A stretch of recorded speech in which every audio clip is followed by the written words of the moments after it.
Best and worst. Who's your best? My best, I'll start with college. Caleb Williams. Caleb Williams, I don't know how it's not that he's got to be the leader for the Heisman right now, the front runner for the Heisman. Say what you want about USC's schedule, which we've talked about that a lot, but Caleb Williams right now deserves to be the leader for the Heisman. He goes 32 for 43, 470 yards through the air with 2 touchdowns, had 8 carries for 33 yards and a touchdown as well. And it's the way that he's doing it. You know, I talk about from a defensive perspective. You know, we talk about quarterbacks that are on time, right? They're on schedule. You're getting the slant out quick enough. You're releasing the fade with enough depth and getting rid of it quick enough. There's also an art to extending the play and turning it into a scramble drill. Nothing scared me more as a defensive coach than when the play would break down and you had an athletic quarterback that could throw it good enough on the run, because everything turns into man, and it's typically from a disadvantageous situation. We used to say, you know, you have to glue onto a receiver. You may be in zone, we may be running quarters, we may be running cover 6, we may be running cover 2, whatever you want to call it.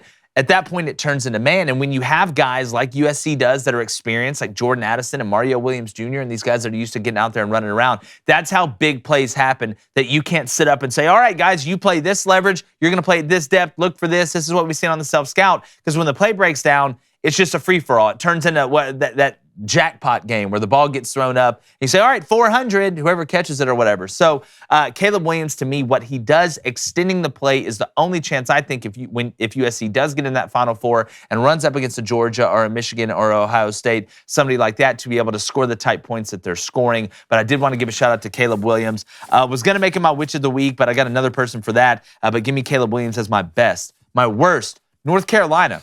And I said this yesterday, look, you were living on borrowed time. I think you wasted a great opportunity. You've had a lot of breaks go your way, including the App State game, which, you know, we can relive. It's crazy to think about that now that we're in rivalry week, the last week of the regular season. But North Carolina had a golden chance with NC State just not being able to score next week. A game in which you should win, and I believe it's at home. You let a a full-time head coachless Georgia Tech team come in there and come back and beat you and eliminate you from the playoffs.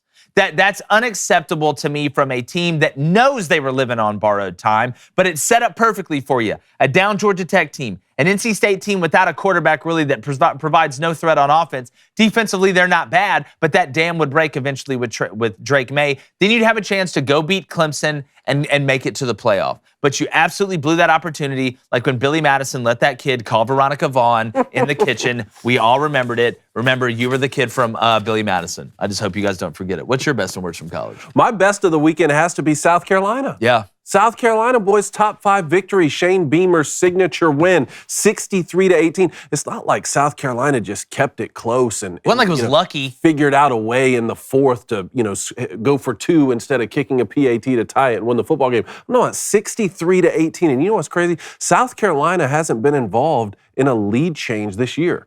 The games they've lost, they've been losing the entire game. The games they've won, they've been winning the entire game. Yeah, it's crazy. Spencer Rattler, 438 through the air, 6 touchdowns.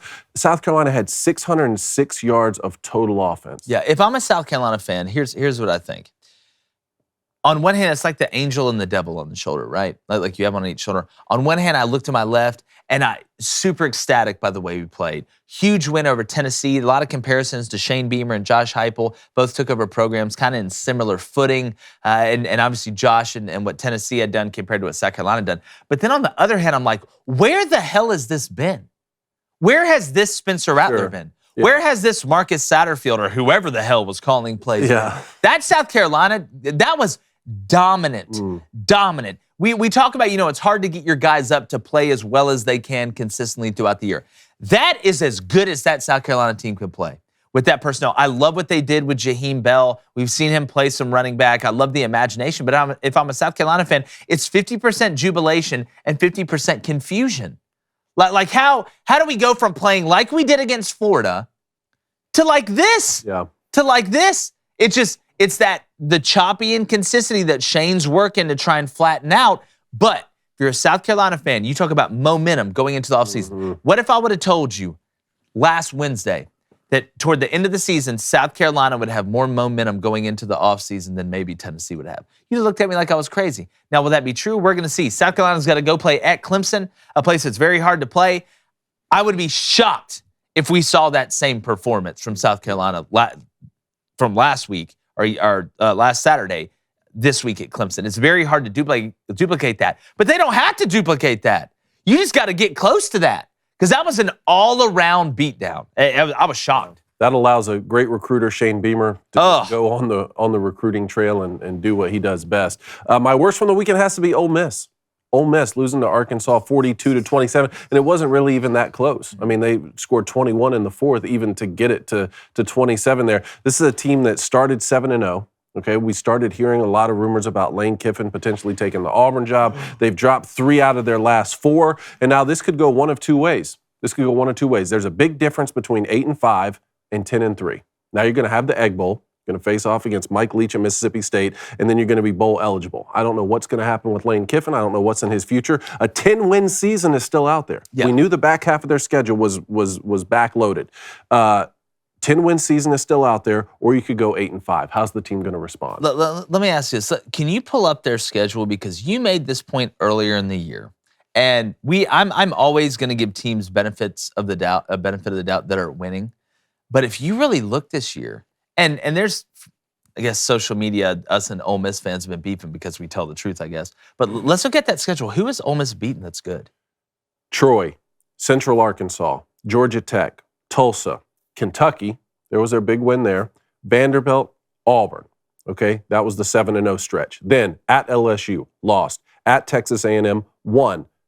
Alabama home, lost. At Arkansas, lost. Have they beaten a team with a win? Like what? I know Kentucky's what? Are they 6-5? Kentucky was ranked 7 when Ole Miss won, but right now Kentucky is 6-5. Yeah. I mean, they're not 20. Maybe it was fool's gold, man. I mean, maybe it really was. Let's be honest. Maybe it was fool's gold. You lost to Bama. You lost to LSU. You beat a bad A&M team that was up 10-3 over UMass. It's got the word ass in their name. That's how bad they are. And then you beat a bad Auburn team. I mean, I'm just looking around like, okay, who's legitimate? Who you beat on there? And they still had 2 200-yard rushers in the game. Yeah. Well, offense, I'll never worry about offense yards with Lane Kiffin, but maybe we're looking at Ole Miss, and now I'm looking at Mississippi State, who's got to go to Ole Miss. It's an interesting time in the state of Mississippi, fellas. It's a very interesting time. Maybe it's time for Lane, Maybe it's time. What's your best and worst? My best and worst? Well, I mean, obviously my best is a team I've rode with from the start, and that's Vandy. Yes, sir. Did it again, guys. You know why they did it? Because they expect to win. Delusional expectations. That's what they have. That's what you got to have. All right? That's what you got to have if you want to ever make it to the tippy top. All right? Right now, Vandy's on the tippy top looking down. Florida, AR-15. Yeah, right. Mike Wright, 3 touchdown passes. All right, yeah. Vandy, over 100 yards on the ground. Vandy's out here whipping people's ass up front.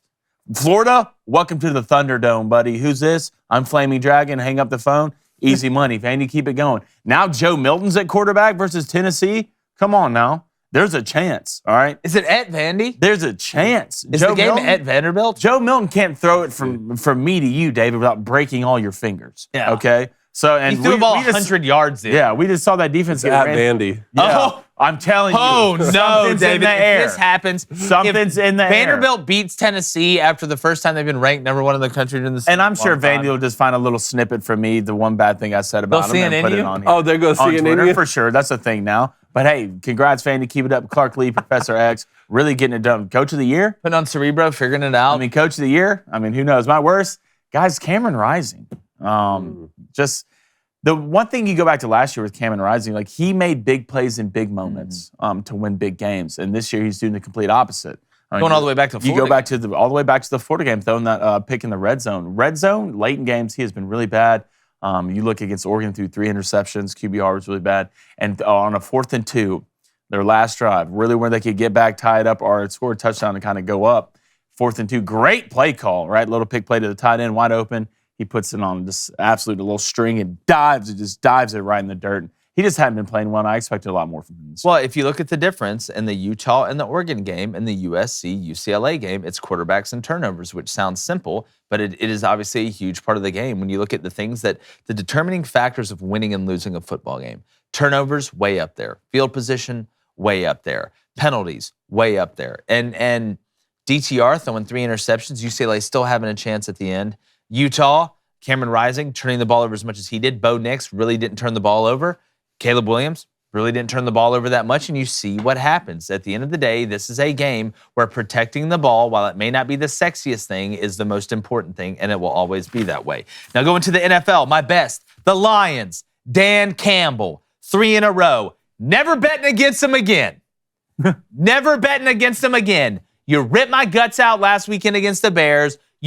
At least this time you beat the Giants all the way through the game. I wasn't over there. You weren't down 2 scores coming back. But Jared Goff, I'll continue to say, it looks like he's smuggling gumballs at Willy Wonka's factory. That's hilarious to me. But the dude's making plays. I love you talk about pitching backwards. The Lions, from an offensive play calling standpoint, it's really fun to watch. I know you got the Sun God, Amon-Ra St. Brown, the guy from The Mummy. Then I know you got DeAndre Swift. I know you got Jamal Williams, who seems to score a touchdown every single week. But it's not like they have a ton of weapons running around the Lions. They're winning games as a team, and I think Dan Campbell was on the hot seat, won 3 in a row.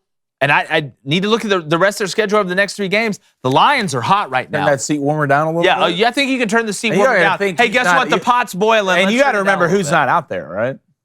Jameson Williams. J-Mo's not out there. Think about and that. J-Mo's an alien.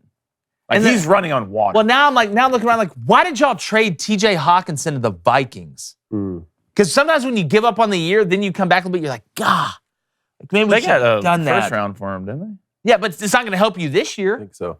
Not going to help you this year. Look, I tell you what. Look at their division. Their defense is terrible. Okay, well, they didn't play terrible yesterday. The worst defense in the league. Well, they didn't play terrible yesterday, and they just beat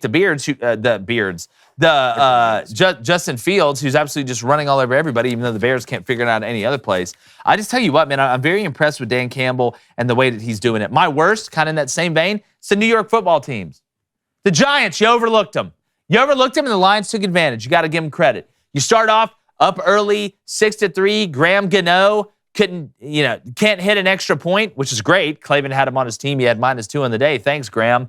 Gives a whole new meaning to Graham Cracker. But but the Giants really looked like they got up and then just kind of took their foot off the gas. Saquon Barkley was non-existent almost in the game. It's just very, very surprising to me to see the Giants play like that. And the Jets offensively, even Garrett Wilson after the game was like, this is pathetic. Bad. It's pathetic. That was one of the worst offensive performance. That was the Iowa-Minnesota of the NFL Sunday. But at least Iowa and Minnesota scored a touchdown on offense. Yeah. At least that happened. My biggest problem with it, and I want to run this clip, in that Jets-Patriots game.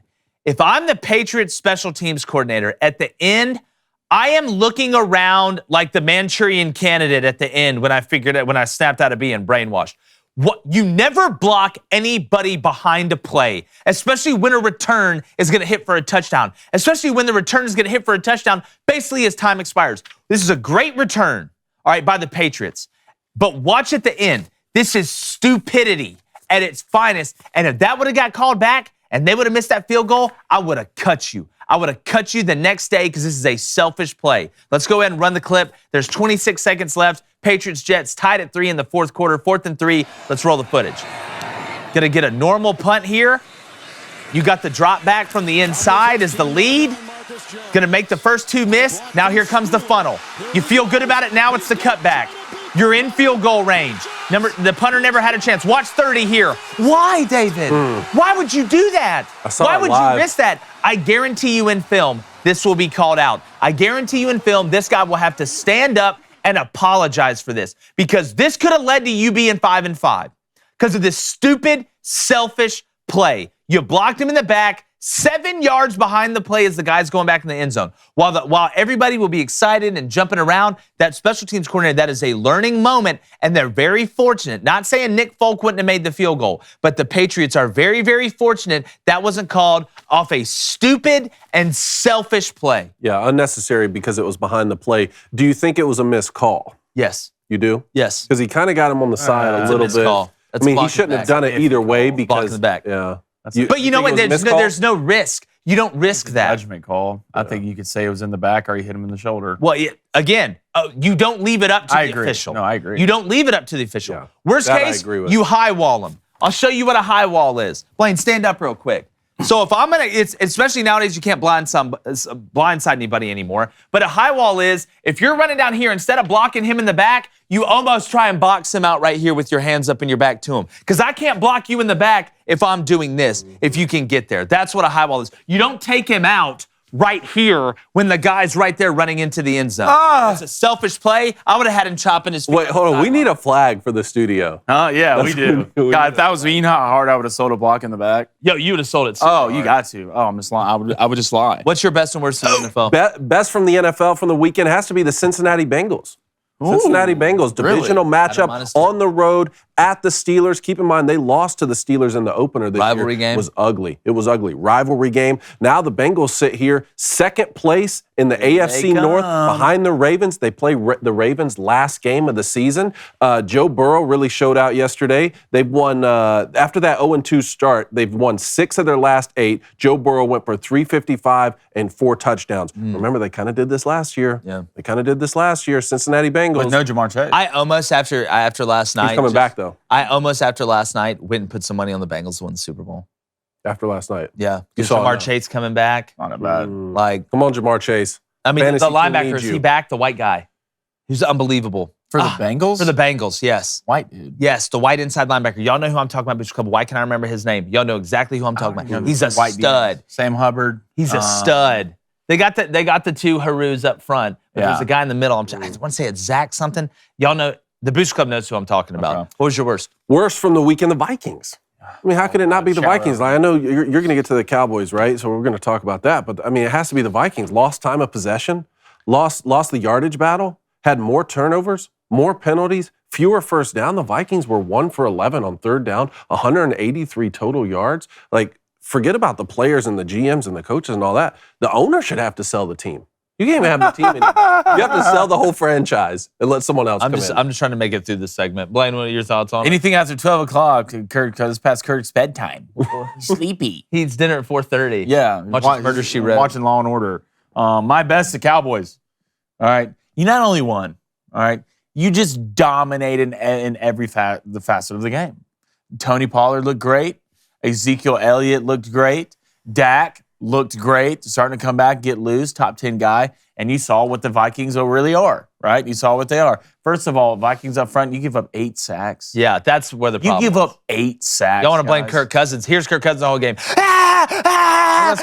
the O-line didn't play, it would have been the same result. That's how bad it was. It would have been the same But result. coming from a guy who played against Dalvin Cook, am I that upset about it? No. I was playing against Justin Jefferson. See, then you go, you get it. But great for the Cowboys. This is what you can see the Cowboys, kind of their identity, right? They have a Super Bowl caliber defense, and the offense is only what? Getting better. So if anything, great job, Cowboys. My worst, the Texans. Y'all are trash. What's your The Texans, you're trash. David Mills is not the guy. Let's all get together, right? Sit in a circle, light a fire, hold hands. David Mills is not the guy. It's either C.J. Stroud or Bryce Young. He's just not. The play calling right now in Houston is terrible. It was just it's a poverty program right now. Well, what it is. A little bit. It's hard, tough to call plays when Davis Mills is your quarterback, and there's not a lot of great plays in the playbook for Davis Mills and the ensemble they have. Hello, people of YouTube and of Earth. Make sure you take a little time. It's Thanksgiving week to go hit that like button, hit that subscribe button, click that bell for all notifications. We got a ton more content coming. Make sure you check it out.